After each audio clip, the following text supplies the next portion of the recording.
Kenapa ditolak oleh masyarakat? Sebetulnya karena masyarakat ini nggak ngerti aja. Ngapain sih kamu ngurusin masalah orang kayak kamu nggak punya masalah sendiri gitu ya? Hai wanita Larasati, ada kabar baik buat kamu karena Larasati Indonesia memberikan giveaway di setiap bulannya. Kamu berkesempatan untuk dapetin logam mulia 24 karat dan perhiasan emas dari Larasati.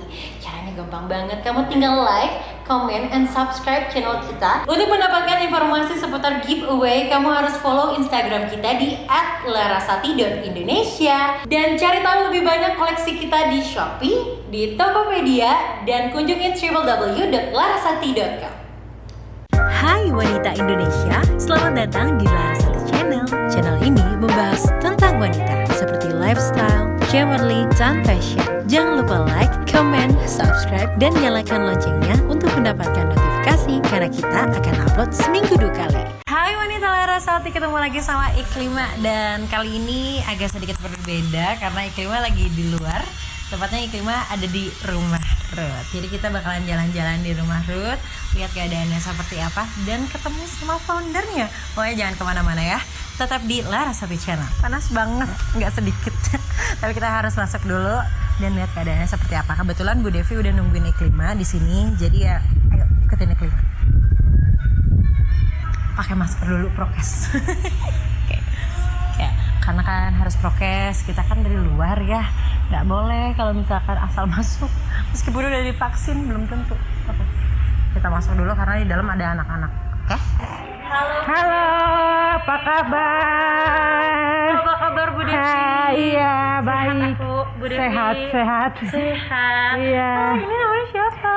Sharon. Cantik banget. Ini ingusan. Ini bulu matanya. Bu Devi, aku boleh jalan-jalan ke dalam? Boleh banget. Boleh.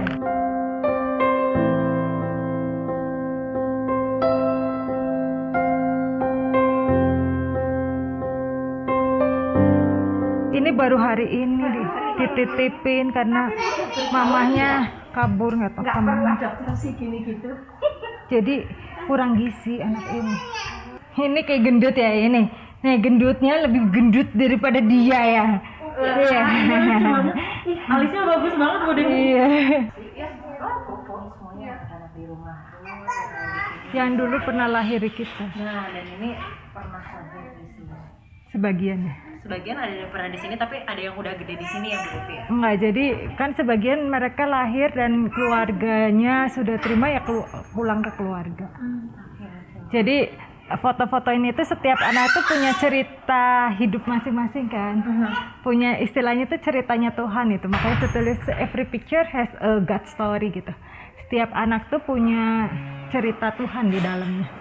Jadi ada mujizat yang terjadi, ada setiap anak mungkin ceritanya berbeda-beda, tapi ya kita percaya pasti Tuhan punya maksud, Tuhan punya rencana mereka lahir di dunia ini.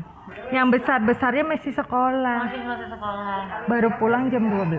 Jam 12. Kalau boleh tahu ada berapa jumlahnya semuanya? 22 gitu ya, 22.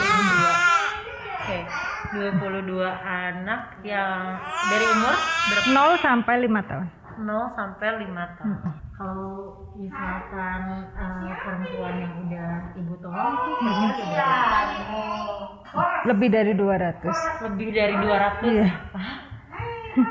Kalau boleh tahu ini rumahnya tuh berdiri sejak kapan sih Bu? Berdiri resminya itu adalah 2011 Januari 2011. Dulunya kan kita tampung di rumah, terus akhirnya kita kontrak rumah dan buat yayasan itu di Januari 2011. Kan maksudnya anak ini nggak salah ya. Anak ini juga kan nggak minta buat lahir dengan kondisi apa, nggak minta lahir dengan keadaan yang seperti apa, tapi ya kita percaya mereka lahir tuh ya bukan kebetulan, Tuhan punya maksud buat hidup mereka gitu. Rencana. Iya, dan juga kan mereka mungkin lahir dengan kondisi yang tidak biasa, dengan cerita yang tidak biasa pada umumnya gitu kan. Ada yang bilang aduh sedih banget ya gitu-gitu ya, tapi kita percaya, maksudnya kita kan nggak tahu ya 20 tahun dari sekarang mereka jadi apa, 30 tahun sekarang jadi apa. Jadi kita percaya walaupun mereka lahir dengan cerita hidup mereka yang berbeda dengan anak-anak pada lainnya, tapi tetap kita percaya Tuhan ada buat hidup mereka Tuhan punya cerita masa depan buat hidup mereka gitu. Kalau tadi ngomongin mimpi kan maksudnya kita bermimpi satu hari mungkin dari sini ada pengusaha sukses ya kan? Betul. Ada dokter, ada apa namanya orang yang mungkin bisa berdampak buat lingkungan gitu. Kita kan nggak pernah tahu ya. Kalau boleh tahu waktu pas awal Bu Devi ngebangun ini kemarin ada yang nantang nggak sih dari siapa? Ada lah. Jadi ya kalau yang nentang mungkin Nggak setuju. Ibu mau bangun rumah Ruth gitu. Iya banyak lah pasti ada. Jadi kadang-kadang mereka kenapa sih aib ditampung gitu kan? Kenapa sih anak haram ditampung gitu? Nah buat saya mereka hanya kurang paradigma aja gitu, kurang mengerti aja. Anak-anak ini bukan anak aib, bukan anak haram. Setiap anak Tuhan punya ceritanya gitu. Jadi sebenarnya kan labeling yang dari kita gitu. Nah terus kenapa sih kita nampung aib kok ditampung, ibu hamil di luar nikah kok ditampung ya gitu ya. Banyak orang yang menolak kita karena itu gitu. Kenapa mereka kok ditampung? Nah setiap kita kan pernah melakukan kesalahan. Betul. Kita aja pernah ngelakuin kesalahan. Kita semua butuh kesempatan kedua untuk berubah. Sewaktu kita menolak mereka, istilahnya udah lagi hamil ditolak pula, itu kan kasihan banget gitu. Tapi sewaktu kami menerima mereka, kita ngasih kesempatan kedua buat hidup mereka berubah. Bu boleh tahu nggak pertama pemikiran Ibu pengen bikin rumah Ruth itu kayak kepikirannya apa, atau misalkan Ibu ada kejadian kan dari siapa yang bikin Ibu kayak saya harus bangun rumah seperti ini gitu?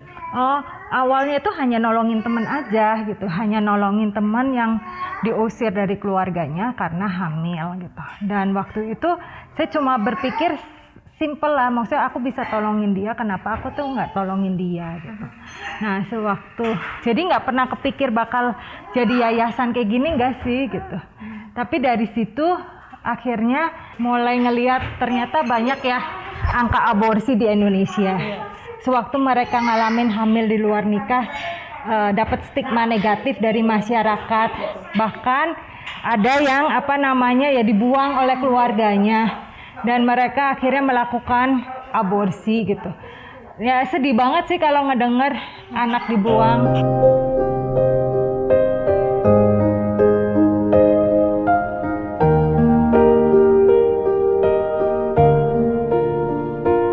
Oke, tadi kan kita udah jalan-jalan Bu Devi. Aku lihat senang banget, anaknya lucu-lucu. Berhubung yang gede udah pada sekolah. Iya. Karena lagi. sekarang kita shootnya waktu pas jam sekolah. Jadi kita tungguin aja nanti jam istirahat ya Bu Devi. Iya. Bu Devi kalau boleh tahu, selain ada perempuan yang Ibu bantu, terus ada anak-anak juga, ada volunteer nggak sih Bu di sini? Iya ada pasti ya, kalau nggak sanggup ya. Kami ada pengasuh, ada staff, ada pengasuh dan juga ada volunteer gitu. Jadi Volunteernya biasanya datangnya dari mana ya Bu? macam-macam ya, ada dari mahasiswa yang magang kuliah gitu, juga banyak kan dari mahasiswa sih yang volunteernya, atau dari ibu rumah tangga yang nungguin anak sekolah biasanya. Iya, Ya, itu sebelum pandemi sih. Nah waktu pandemi kita kan nggak berani ya, Iya betul. karena kalau volunteer kan keluar masuk Iya betul. gitu. Oke, seru banget sih sebenarnya kalau misalkan saya di sini juga betah ya lihat anak-anak. Ibu perasaan apa sih Bu Devi? Perasaan yang Bu Devi rasain ketika lihat anak-anak gitu, padahal itu bukan anak Ibu gitu. Perasaan ya sama ya. Mereka kan mungkin gak lahir dari rahim saya, tapi mereka lahir dari hati saya. Dan kalau dibilang sayang ya sayangnya sama gitu. Karena kalau lahir dari hati pasti ada rasa sayang, ada rasa gak lihat background mereka apapun gitu, tapi ya percaya maksudnya mereka lahir dan Tuhan titipkan di sini, ya pasti ada rencana Tuhan. Bener, meskipun dia lahir dari rahim Ibu sendiri, tapi mereka lahir dari hati ya. Duh, kalau aku lihat sih di sini keadaannya damai banget. Terus jadi suasananya enak sekali ya Bu Devi ya. Ada kayak perasaan yang bikin Bu Devi juga sama-sama nyaman seperti itu gitu di sini gitu. Sebenarnya Iklimah terlalu sensitif nanya tentang bagaimana perasaan ibu gitu. Padahal ibu sendiri merasa kalau ini tuh salah satu mimpinya ibu gitu. Ini termasuk mimpinya ibu kah atau? Mimpi saya itu adalah, pertama itu adalah buat wanita-wanita yang sudah ngalamin kehamilan yang tidak diinginkan. Mereka kan punya hopeless gitu ya, maksudnya gak ada harapan, bahkan istilahnya buat masa depan tuh kayak udah gak ada harapan lah buat masa depannya gitu. Nah mimpi saya itu adalah mereka bisa bangkit dan punya masa depan lagi. Mereka bisa bangkit dan menemukan harapannya lagi, itu yang mimpi saya. Jadi senang banget sewaktu mereka hidupnya berubah, walaupun mereka punya masa lalu yang gak enak gitu ya, tapi sewaktu hidup mereka berubah dan menemukan harapan lagi dan punya masa depan buat hidup mereka, itu sukacita tersendiri ya. Benar-benar. Itu jadi kepuasan tersendiri buat Bu Devi ya. Betul. Tapi keren loh kalau misalkan kita tanya mimpi seseorang gitu, biasanya dia tuh selalu namakan namanya dia sendiri yang di situ yang terbawa. Tapi Bu Devi itu kalau yang aku lihat mimpinya itu mimpi dari mimpi-mimpi setiap orang. Iya. Karena sewaktu kita melihat mimpi orang dan itu tercapai mimpinya, itu buat kita kan ngerasa apa ya, satu kehormatan kita pernah ada di dalam hidup mereka gitu. Sewaktu masa susah mereka kita ada gitu. Sewaktu mereka ngalamin masa di mana istilahnya waktu mereka ngalamin masa yang tidak mudah dan kami ada di dalam hidup mereka. Nah, itu satu kehormatan buat saya. Jadi setiap orang gini ya punya buku hidup gitu ya. Nah, kita ada di dalam salah satu bab di dalam hidupnya mereka, di dalam bukunya mereka, itu kan satu kehormatan ya. Betul. Gitu. Jadi ibu juga ikut ada dalam goresan takdir seseorang gitu. Iya. Wow. Saya bahkan belum bisa bermanfaat buat orang banyak gitu, tapi Bu Devi melakukan itu gitu. Pernah ada kepikiran untuk nyerah nggak sih Bu? Pernah. Bangun rumah Ruth gitu. Pada saat momen seperti apa? Momen di saat waktu orang-orang nolak kita. Jadi waktu orang-orang ngusir kita, nolak kita, dianggap kita melakukan hal yang aib gitu ya. Itu sedih banget sih gitu. Jadi rasanya itu kayak mau menyerah tuh kayak kok mereka nggak ngerti ya gitu. Tapi di satu sisi saya ngerti perasaan si klien-klien saya yang datang gitu. Saya ngerti perasaan mereka sewaktu mereka hamil dan ditolak oleh masyarakat. Dan jadi waktu saya ngalamin itu, saya ngalamin juga mau nyerah, hopeless, gak punya harapan, ngalamin juga gitu. Sama dengan yang mereka alami. Kita aja yang ngebayangin, dengerin ceritanya gitu kan, setiap orang yang datang ke sini, setiap wanita yang Bu Devi bantu itu backgroundnya masalahnya tuh berbeda-beda. Iya betul. Itu Bu Devi jadi merasa kayak wah, kayak masalah saya sendiri gitu. Iya. Jadinya kayak gitu ya. Iya betul. Jadinya ada masuk dalam hidup mereka gitu ya, ngerti perasaan mereka. Dulu mungkin kalau saya nggak ditolak oleh masyarakat, dulu waktu kalau saya nggak ngalamin, nggak diizinkan Tuhan, jadi Tuhan mengizinkan saya ngalamin ditolak, ngalamin diusir masyarakat seperti itu, karena Tuhan mau saya itu ngalamin apa yang mereka alamin. Ditolak masyarakat. Iya. Kan mereka ngalamin ya, dapat stigma negatif dari masyarakat, ditolak oleh masyarakat gitu. Kenapa ditolak oleh masyarakat? Sebetulnya karena masyarakat ini nggak ngerti aja. Ya, karena paradigmanya belum diubahkan gitu, karena nggak ngerti. Jadi perlu ada edukasi di dalamnya, perlu ada perlu dikasih tahu, perlu ada edukasi untuk masyarakat ini bisa menerima orang-orang yang sudah ngalamin kesalahan dan memberi kesempatan kedua untuk mereka. Kayak berupa cibiran, Ibu. Iya. Berupa hinaan bahkan dari orang sekitar pun, dari keluarga gitu. Iya. Itu juga ditolak ya. Betul. Kadang dulu pernah keluarga saya itu ngomong, ngapain sih kamu ngurusin masalah orang kayak kamu nggak punya masalah sendiri gitu ya.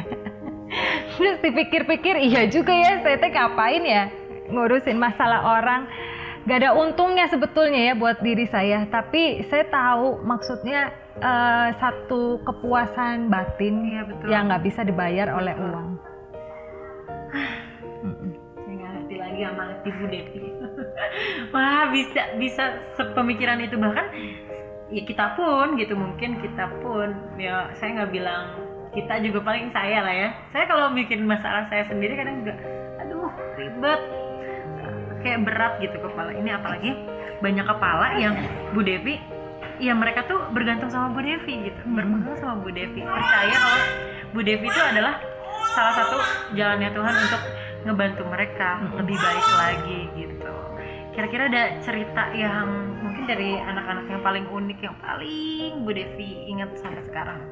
Iya, waktu bulan Januari tahun ini kami ada satu anak yang lahir dengan kondisi otak di luar, jadi posisi otaknya itu ada di luar gitu.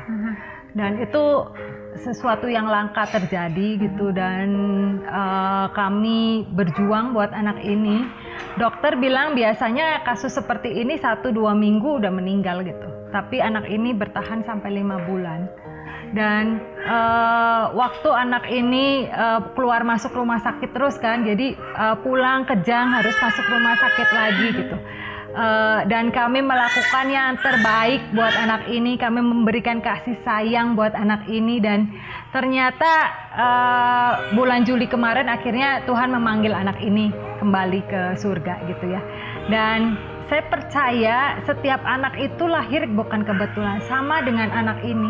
Lahir pasti Tuhan punya maksud gitu, walaupun dia kayaknya lahir tuh lebih banyaknya di rumah sakit gitu, tapi ternyata gitu ya, dari anak ini akhirnya banyak dokter-dokter yang sayang, dan akhirnya bisa banyak orang yang tersentuh dengan hidup dia, banyak orang yang bahkan sayang sama dia gitu. Buat saya setiap kehidupan pasti Tuhan punya maknanya gitu. Setiap kehidupan bukan kebetulan dia hidup walaupun dengan kecacatan, dengan ketidaksempurnaan, tapi setiap kehidupan selalu ada makna di balik itu. Wow. Tapi anaknya pernah membuat cerita juga di sini selama 5 bulan. Meskipun ibu tahu umurnya udah nggak panjang, tapi Rumah Ruth di sini memberikan kasih sayang yang paling terbaik gitu buat anak. Iya, jadi ada cerita juga dari anak ini. Desember tiba-tiba ada satu donatur ngasih tisu basah. Tisunya itu yang buat mandi gitu loh, jadi kayak handuk mandi yang sekali pakai dibuang biasa di rumah sakit. Terus saya bilang sama donatur ini, saya nggak butuh karena semua anak di kami sih mandi gitu ya, jadi nggak pernah pakai ngelap pakai itu gitu, waslap jadi mandi gitu. Jadi saya bilang kayaknya nggak butuh deh gitu. Nah ternyata bulan Januari lahir anak ini dengan kondisi dimana nggak boleh mandi, dicemplungin ke bak mandi itu nggak boleh gitu, karena kan rawan infeksi gitu. Nah akhirnya harus pakai waslap ini. Jadi buat saya Tuhan itu udah menyediakan jauh. Betul. Tuhan tahu secara detailnya gitu. Dan Tuhan udah nyiapin tuh dari bulan Desember gitu ya buat anak ini. Dan itu cukup loh buat setiap hari pakai sampai 5 bulan. Wow. Padahal kita nggak pernah ekspektasi akan terpakai ya. Betul, saya sampai waktu datang tisu itu saya kaget ya. Maksudnya banyak banget, buat siapa, orang semua bayi juga mandi gitu ya. Buat apa gitu, banyak banget lah gitu. Ternyata udah Tuhan siapin buat 5 bulan itu. Kan everyday ya, pagi sore mandi gitu kan. Iya. Itu baru satu cerita. Nah, setiap anak saya bisa ceritain satu-satu kisahnya. Wow. Masih Dan hafal? setiap hafal, setiap anak punya mujizatnya masing-masing. Yang paling diinget yang tadi. Ya, yang semua inget ya, nggak ada yang paling diinget sih. Semua inget, karena setiap cerita unik-unik ya. Ada anak yang lahir kembar. Dokter sudah bilang kalau paru-parunya nggak berkembang, nggak berfungsi baik karena lahir hanya 1,2 kilo. Nah, saya bilang sama dokternya kalau memang mau cabutin semua alat-alatnya itu karena di ICU ya. Ya nunggu sampai tit gitu ya, sampai dinyatakan nggak ada gitu kan. Saya nggak mau copot-copotin peralatan itu gitu. Walaupun dokternya bilang kayaknya nggak ada kemungkinan untuk hidup. Puji Tuhan. Anak ini sekarang udah usia 4 tahun. Wah, bener-bener mukjizat. Dia bertumbuh dengan baik, bahkan sangat baik karena gemuk, sangat baik.